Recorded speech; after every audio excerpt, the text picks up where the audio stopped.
మిత్రమా, ఆటలో గెలవాలంటే తోటివారందరినీ ఓడించాలి, కానీ జీవితంలో గెలవాలంటే తోటివారందరినీ ప్రేమించాలి. అవునా? జీవితం సంతోషంగా సాగిపోవాలంటే నిన్ను అనుమానించే వారిని నీ వద్దకు రానివ్వద్దు, నిన్ను అవమానించే వారి వద్దకి నువ్వు వెళ్ళొద్దు మిత్రమా. మంచి సమయం కోసం ఎదురు చూస్తూ ఉంటే జీవితాంతం నిరీక్షిస్తూనే ఉండాలి. అందుకే అనుకున్న పనిని వెంటనే మొదలు పెట్టాలి. అవునా? ఒక్క విషయం చెప్పనా మిత్రమా, మనం అనుకునే వాళ్ళను ఏం చేస్తున్నావని కాదు, ఎలా ఉన్నావని పలకరించాలి. ఎంత సంపాదిస్తున్నావని కాదు, సంతోషంగా ఉన్నావా అని అడగండి. అవసరమైనప్పుడు కాదు, పని గట్టుకుని వెళ్ళి మరీ మాట్లాడండి. జీవితం పుస్తకం వంటిది. రాసిన పేజీని చించలేము, రాయని పేజీని చదవలేము. అందుకే ఏ రోజుకా రోజు ప్రతి పేజీని అందంగా రాసుకోవాలి మిత్రమా. మనిషికి మంచితనం ఉండడంలో తప్పులేదు, కానీ అది మన బలహీనత కాకుండా చూసుకునే లౌక్యం ఉండాలి.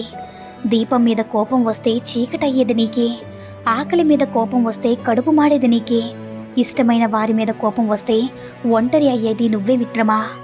చేసే పనిపై నమ్మకం లేకపోవడమే ఓటమికి గల ముఖ్య కారణం. అవునా?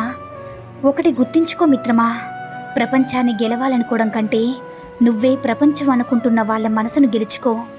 ఎవరి హృదయాల్లోనూ కాస్త చోటు సంపాదించుకోలేనప్పుడు ప్రపంచాన్ని గెలిచి ఏం లాభం చెప్పు? విజయం సులభంగా లభించదు, మనమే బలంగా ప్రయత్నించాలి. గెలుపు సంతోషానికి కారణం కాకూడదు, సంతోషమే గెలుపుకు కారణమవ్వాలి. లక్ష్యం ఏదైనా ప్రయత్నం మాత్రం నీ వంతు అవ్వాలి మిత్రమా. నిజం చెప్పనా మిత్రమా, ఎంత మంచి చేసినా ఒక్కసారి కుదరదు అంటే నిందలు వేసేందుకు ఎదురు చూస్తున్న సమాజం ఇది. జాగ్రత్త మిత్రమా. వెన్నంటే ఉంటూ వెన్నుపూట పొడిచే వాళ్ళే ఎక్కువ మంది ఉన్నారు.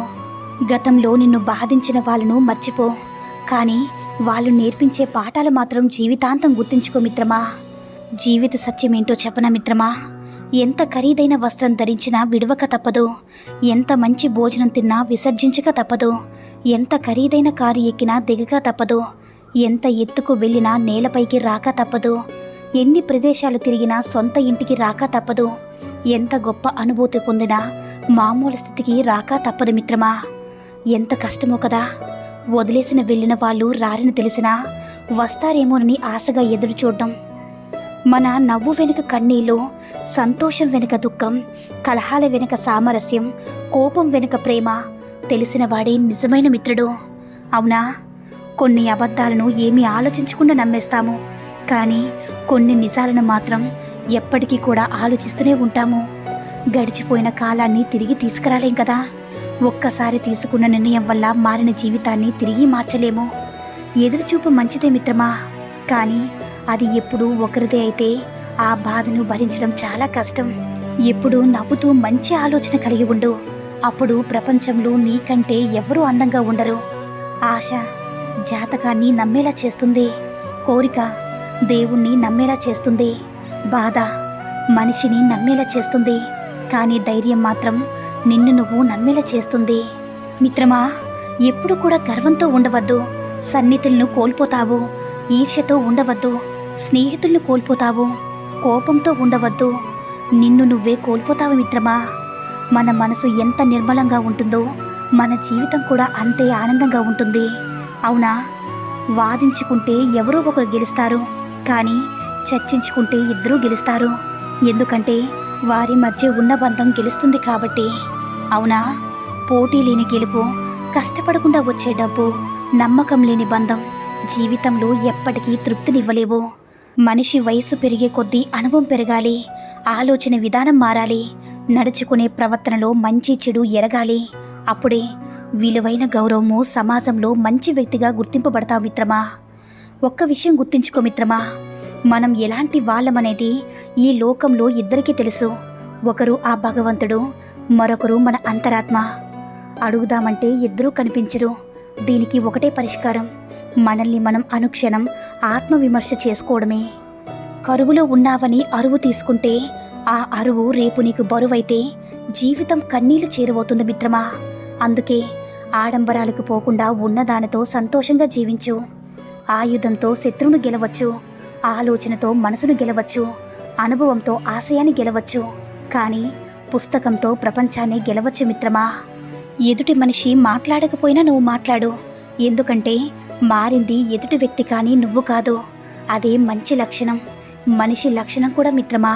అంతలోనే కోప్పడి ఇంతలోనే సారీ చెప్పే వాళ్ళని ఎప్పటికీ దూరం చేసుకోవద్దు మిత్రమా. ఎందుకంటే వారి మనస్సు కల్మషం లేనిది. ఆ క్షణంలో ఏమనిపిస్తే అదనేస్తారు. తప్పు తెలుసుకోగానే పశ్చాత్తాప పడతారు. నవ్వుతూ మాట్లాడిన వాళ్ళందరూ నా వాళ్ళని పొంగిపోకు మిత్రమా.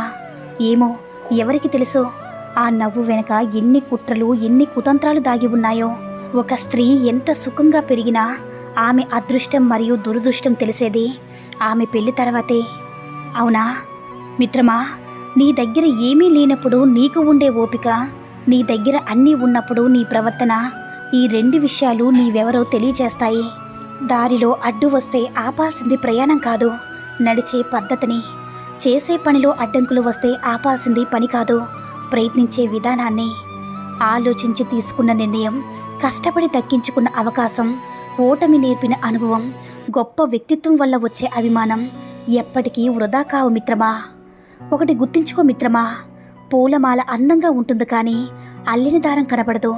గోడ మీద ఫోటో ఫ్రేమ్ అందంగా ఉంటుంది కానీ దాన్ని మోసే మీకు కనబడదు. జీవితం కూడా అంతే మిత్రమా. గెలుపు మాత్రమే కనిపిస్తుంది కానీ దాని వెనకాల ఉన్న కష్టం ఎవ్వరికీ కనిపించదు. కాదంటారా? మీ జీవితానికి ప్రశాంతత అయినా, మనశ్శాంతి అయినా మీ ఆలోచన నుంచే మొదలవుతుంది మిత్రమా. ఒకరి జీవితం గురించి చులకనగా ఎప్పుడూ మాట్లాడుకో. ముందు నీ జీవితం గురించి ఆలోచించుకో. బ్రతికినంతకాలం బాగుపడతావు. ఆర్థిక స్తోమత లేదని నిరాశపడకు. అర్థవంతమైన జీవితం లేదని గర్వపడు. లక్షలు సంపాదించట్లేదని లోకుగా చూస్తే ఎవ్వరినీ లెక్క చేయకు. లక్షలకు సాటిరాని లక్షణాలను నీ పిల్లలకు నేర్పించు. అప్పుడు ఈ సమాజమే నీకు సలం కొడుతుందని మర్చిపోకు మిత్రమా. ఇంట్లో పెద్దవాళ్ళ చేతుల్లో నిర్ణయాలు ఉన్నంత వరకు ఏ ఇల్లు కూడా ముక్కలవ్వదు. ఎప్పుడైతే ఇంట్లో అందరూ పెద్దవాళ్ళయ్యామని అనుకుంటారో అప్పుడు ఆ ఇల్లు ముక్కలవడానికి పెద్ద సమయం కూడా పట్టదు. కాదంటారా? కొన్ని బాధలు ఆస్వాదించాలి, అప్పుడే మన గుండె ధైర్యం తెలుస్తుంది. కొన్ని మాటలు భరించాలి, అప్పుడే మన సహనం విలువ తెలుస్తుంది. ఈ ప్రపంచంలో ఎవరిపైనా ఎక్కువగా ఆధారపడకండి. మీరు చీకటిలో ఉన్నప్పుడు మీ నీడ కూడా మీతో ఉండదు. అవునా? ఒకటి గుర్తించుకో మిత్రమా, నీవు చికాకులో ఉన్నప్పుడు ఎక్కువగా మౌనం వహించు. ఆ సమయంలో నీ నోటి నుంచి వచ్చేవి మాటలు కావు, మనసును చీల్చే మారునాయుధాలని గుర్తించుకో మిత్రమా. పోటీ లేని గెలుపు, కష్టపడకుండా వచ్చే డబ్బు, నమ్మకం లేని బంధం జీవితంలో ఎప్పటికీ కూడా తృప్తినివ్వలేదని గుర్తించుకో. తన అందాన్ని ఎరగా వేసి అబ్బాయిని ఊరించే ప్రతి అమ్మాయి జీవితం విషాదంగానే ముగుస్తుంది. కాదంటారా? ఈ సూక్తుల్లో ఏ సూక్తి నచ్చిందో కామెంట్ చేయండి. ఈ వీడియో కనుక నచ్చినట్లయితే లైక్ చేసి సబ్స్క్రైబ్ చేసుకోండి. మరిన్ని వీడియోస్ కోసం మన ఛానల్ని సబ్స్క్రైబ్ చేసుకుని మాకు మరింతగా సపోర్ట్ చేయండి. ధన్యవాదాలు.